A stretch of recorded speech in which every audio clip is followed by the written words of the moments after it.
চলো আজ তোমাদের এক টুকরো মর্মান্তিক ইতিহাসের পাতা থেকে ঘুরিয়ে নিয়ে আসি।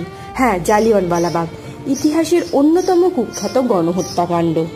ইংরেজ সেনানায়ক ডায়ারের নির্দেশে 1919 সালের 13ই এপ্রিল বৈশাখীর দিন জালিয়ানওয়ালাবাগে উপস্থিত 10,000 জনেরও বেশি নিরস্ত্র বিপ্লবী এবং সাধারণ মানুষের ওপর 1650 রাউন্ড গুলি করার নির্দেশ দেয়। ব্রিটিশদের তথ্য অনুযায়ী 400 জনের কাছাকাছি নিহত হয়, কিন্তু বাস্তবে তা ছিল আরও বেশি। সেই বুলেটের দাগ আজও দেওয়ালে স্পষ্ট। গুলির হাত থেকে বাঁচতে যারা কুয়োর মধ্যে ঝাঁপ দিয়েছিল তাদেরকে উপর থেকে পাথর ফেলে পৃথিত করা হয়। সেখানেও 120 জন মারা যায়। রাত 8টার হিন্দি শোতে এই সমস্ত ঘটনা আরও বিস্তারিত দেখে মনটা ভারাক্রান্ত হয়ে গেল। তাই আবারও মন্দির দর্শন করে পুজো দিয়ে প্রসাদ খেয়ে রাত্রি 11:30টায় হোটেলের উদ্দেশ্যে রওনা দিলাম। আগামীকাল কি করেছি সেটা দেখতে আমাদের চ্যানেলটাকে সাবস্ক্রাইব করে